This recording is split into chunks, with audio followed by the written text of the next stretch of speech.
maybe 4 years ago, or maybe more, I have read Martin van Bornesan, and he has this paper called English Scholars and Indonesian Students. So, to be honest, I didn't know back then that Ibrahim al-Qurani had such an influence around the world. And then I didn't know that, the Mevlid al-Barzanji. Oh, Barzanji, I forgot to mention his name. That, who is also a very important scholar in the, let's say, the Ottoman world. Who was also the very important scholar. That you guys are, reading it and reciting it. Then also we have Said al-Nursi, and then we have Ramadan al-Houthi. All the scholars we had served, and unfortunately, I think there's Sinhali, there's a scholar, I think Sinhali and many scholars from Java and Aceh, that there was this interaction, and I learned, thanks to our friend Ayub here, that books of Al-Qurani, which are not available in the Arabic language, are available in terms of tahqiq and translation in the Indonesian language. So I'm very happy to be in this place. I feel like at home, to be honest with you, like as if we are not as if, like we are sharing a history. And I hope the reason that I came here is actually to do the same thing today, to have a network of scholars today. So maybe go back to the previous slide. So what I am going to do here, I hope that I will not take more than 30 minutes of your time. And my hope here, by coming here, is to introduce you the ADA project. So the ADA project is something that we are doing in Argumentation Research Center. And the basic premise of the ADA project is we need to use in the contemporary world the ADA tradition. We need to adjust it to the contemporary needs, and we need to start using the ADA project. And so I think this is what Dr. was saying, Dr. Lucture was saying about integration, idea of integration. So let me first a bit introduce you myself. Let's go to the second slide. So I am from Bitlis, as I said. Like you might have known Merhum Said al-Nursi, you might have known Fuad Selgi. Interestingly, people from Bitlis, and I am very happy to be here with you. So I studied. Sorry. The screen is not going. It's not in the Zoom. It's not working. Can you also? Yeah. So I majored and worked in. I'm still working at comparative literature department. I think in Arabic we call it Adabiyat al-Muqarana. So my background is actually in literature and literary theory. But then when I was 20, I had certain, let's say, frustrations with the modern contemporary intellectual tradition. I owe a lot to contemporary intellectual tradition, especially the European and European and American intellectual tradition. But I had certain problems with the intellectual tradition. Then I was so lucky to find Sayyida Khalil Ibrahim al-Baluchi, who is a scholar from Bitlis, around my area as well. So he was kind enough to take me as a student, and for 5 years, every day and night, I was with him, and we studied the traditional madrasa with him. So I didn't even know how to write the Arabic, I didn't know how to read the Arabic, and so he taught me from scratch, right? Everything from scratch, without, as what you would expect from a traditional scholar, without any money, without asking for anything. So, and he doesn't even have a madrasa, he was selling books when I met with him. So I studied with him for 5 years, and I was quite impressed by the rigor of the madrasa. And I felt like when I was studying it, I felt if I went to university, and if in this university I was taught what I'm going to discuss now as well, if I was taught what we call ulum al-ala, the instrumental sciences or auxiliary sciences, which is mantiq, balagha, munazara, and wada. If I had learned this in the first year of my university, I would be a better student. I really now believe this. I certainly benefited from these sciences. And what I did in my, so you were kind enough to talk about my thesis. So the picture you see is the picture of my thesis. It's called "What Do We Do with Arguments? Situating Munazara in Contemporary Argumentation Scholarship." The basic premise of that idea is Munazara, which is I will discuss all the history, which is the latest form of the Islamic dialectics. Munazara is not something of the past. It's not something that, in the history there were people doing this, that it still survives. And we should treat Munazara as a contemporary argumentation theory. It's not part of intellectual history. It's part of the civilization. It still continues, and we should be able to treat it as it still continues. So, and as I think I can be considered one of the living examples that the fact that this survives. I went to a madrasa, I learned the science, and then I made a PhD thesis on this. So, what I do in the thesis is in the Western world, in the so-called Western world, in US and in Europe, you have many different argumentation theories. And these argumentation theories have different goals, they have different ideas, they have different functions, they have different purposes. So, if we want to treat Munazara, Adab al-Bahth al-Munazara, as a contemporary argumentation theory, we need to know what are the contemporary argumentation theories. And we need to know how they meet and how they diverge. So this is what I did in my thesis. So I tried to make benefit of contemporary argumentation scholarship. And then so this is the first 3 chapters of my thesis. And then in the last 3 chapters, I discuss Munazara in relation to what has been built in the first 3 chapters. So, so this is in my academia page and research page. I would be very happy if you are interested. And to be honest, I am a student of Munazara. This is my supervisor, Recep Şentürk, always reminds me. I think this is good. I am a student of Munazara. I want to continue working on Munazara. So, what I say, as Dr. Vedikova says, this is not ilm al-taqin. This is just my Galabat Islam. And I'm doing my best to learn about this, and I hope that we will be able to do it, learn more together. So let's go to the other slide. So as I said, in contemporary argumentation scholarship, you have many approaches and many different even theories of argumentation. Here I am offering you one way to differentiate argumentation theories. There are also other ways to differentiate argumentation theories. But this is also very prevalent in the scholarship. So you have, in the contemporary argumentation scholarship, you have act-based theories and you have agent-based theories.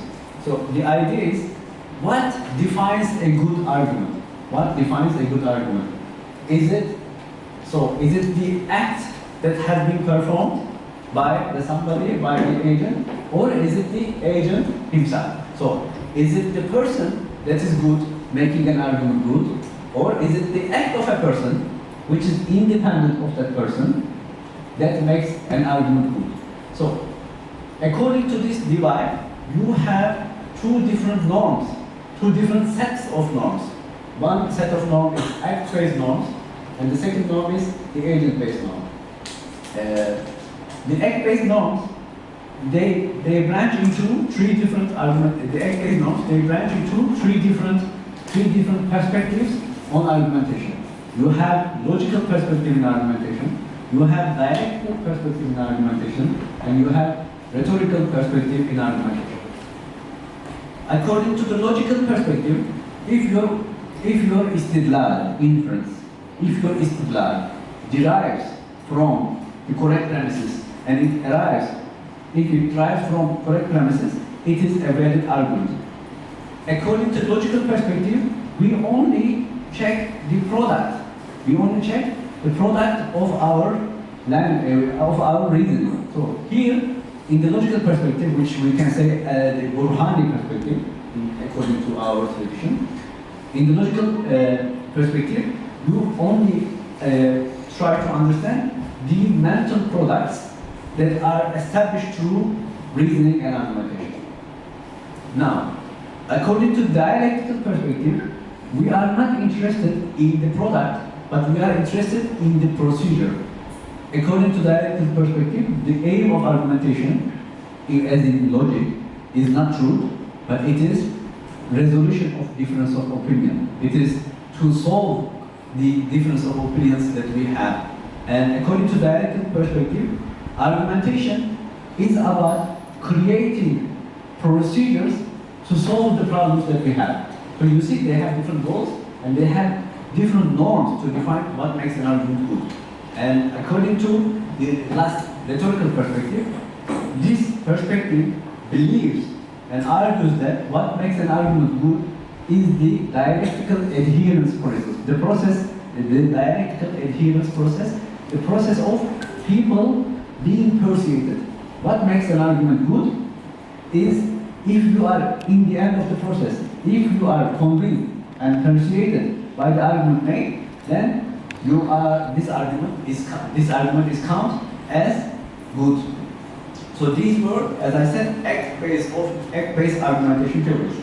Then, in the last 20 years, you have agent-based argumentation theory. For them, the goodness of argument is not established through a certain act, but by the agent who performs that act. And so this is also based on virtue epistemology and virtue ethics. And the basic idea is if the argument is an argument of a virtuous person, then the argument is good. So you see there are different perspectives. And I'm going to tie this to other project, inshallah, when we discuss. So let's go to the other slide.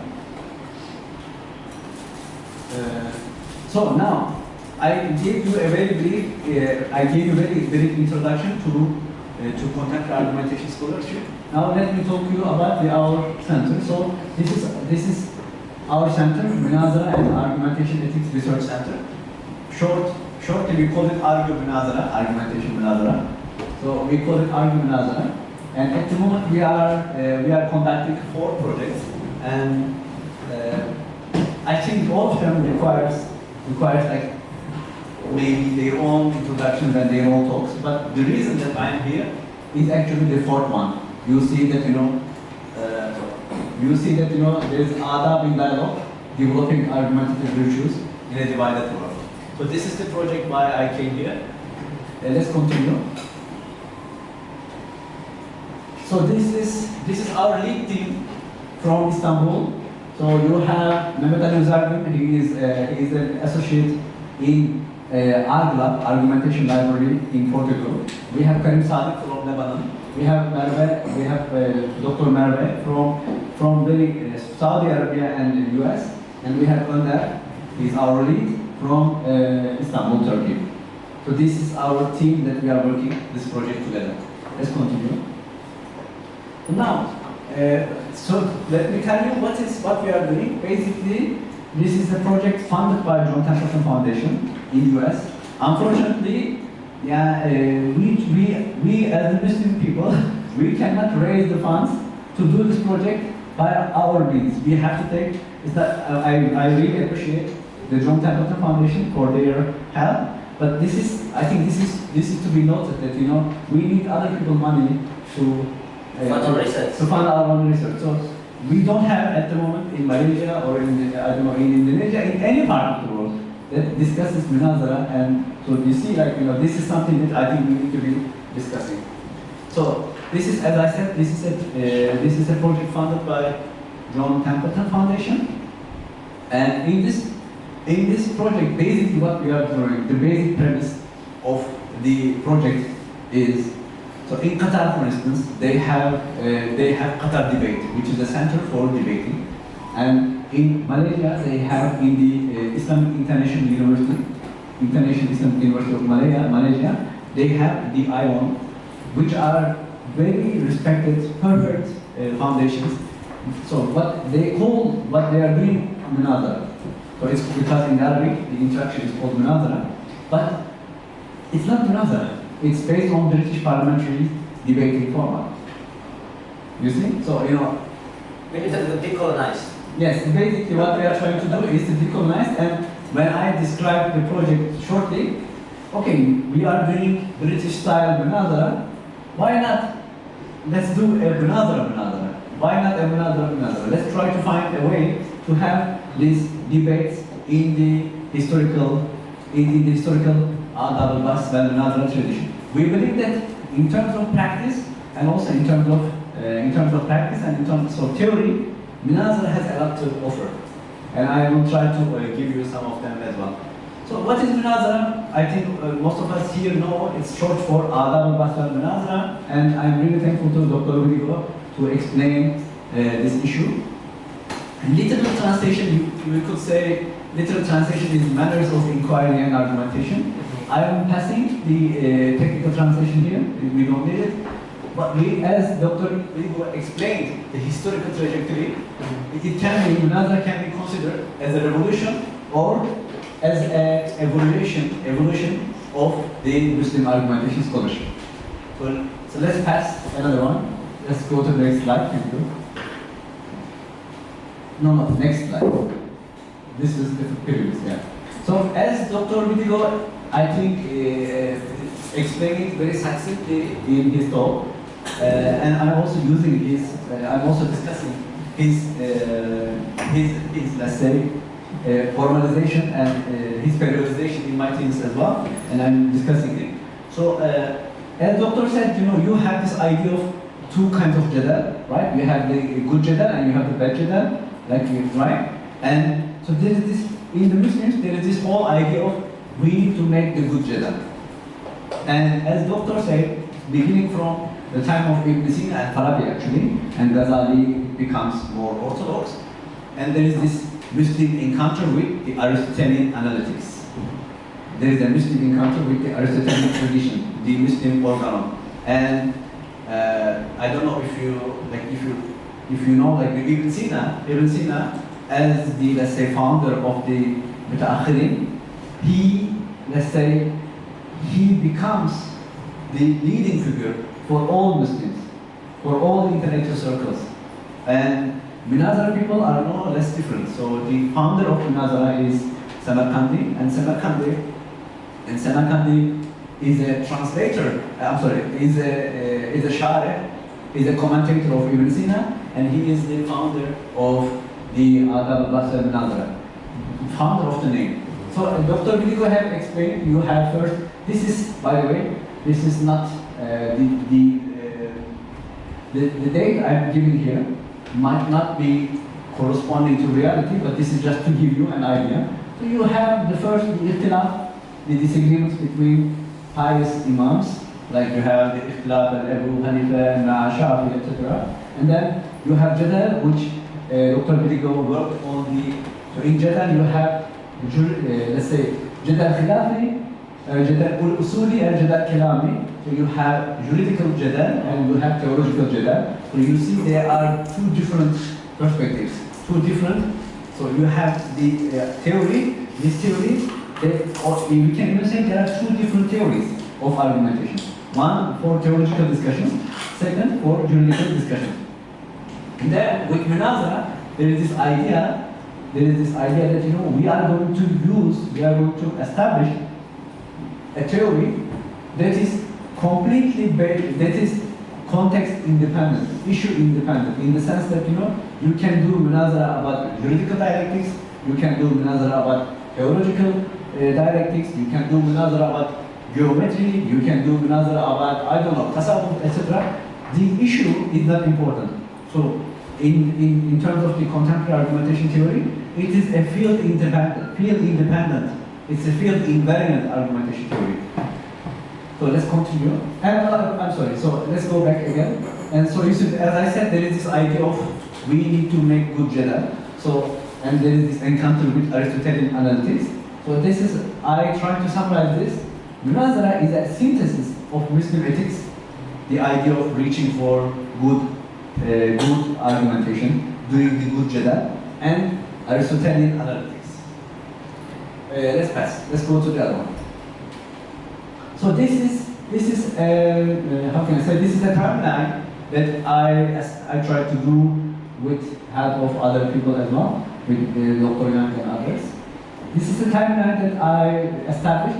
So you will see that from 20th century onwards to 21st century, you have you have books that are, these are the most famous books, by the way. These are the most famous books that have, they have created their own traditions.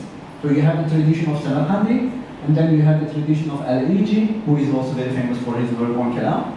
And then you have the tradition of Birgawi, tradition of Adanawi, and tradition of Ashkur-Bizarre. Also, you see that, you know, through time, beginning from 19th century, it loses its appeal. There are less work on Munadara. And it stopped at the middle of 19th century. yes, no, it might be not correct to say, but creative, as far as I said, I'm just a student, I'm learning. As far as I have seen, the creative impetus, developing more and more, is vanishing in the 19th century. So in the 19th century, the effort is gone through preserving it rather than, you know, to discuss it, to understand it. And I think this might be due to the fact that, due to the fact that in the old time, in the old methods I will discuss now, they would study Munazara for 2 years, but they had the time. This was before modernity. The students, they could study Mantiq for 2 years, they could study Munazara for 2 years, and this has led to like this very intellectual environment. I personally believe that because through time there were other fields that people need to take into account, so slowly it started vanishing. But still, until in 19th century as well, we have the Munazara, we have the books, etc. In 20th century, it becomes lesser, and unfortunately, in 21st century, there are only 1 or 2 books. So let's continue. So wait, I'm sorry. So you see here, in this table, the pink ones are the translated ones. The names with the pink are the translated ones, and the names with the pink are translated one, and the name with the blues are the only edited ones. And you see that even the most important figures are not translated or edited. Still Makhtuta. Still Makhtuta. And by the way, all these all these pinks are either translated by us or with our help. So we are actually doing the translation. So let's just to confirm. Yeah. All of these names are non-Arab names, non-Arab scholars? No, so there are Arab, Muslim, Kurdish, Turkish. Okay. So these are all. Because Samarkandi, Taftazani, Jurjani sounds Yeah. like non-Arab, and this also Turkish name. Yeah. So you have you have Arab and Ajam. Let's say in their way. Yeah. So let's continue. And thanks to Ayub here, actually, I realized that there is Muhammad Wardan, and he has written a book on Ada al-Basar Munazara. And I learned that this Ilmu Tata building is actually this was something that they believed that the Tarjih people they should have known about this. So I don't know, maybe we have to see why it failed, what happened, so we don't have it now. Yeah. So let's continue.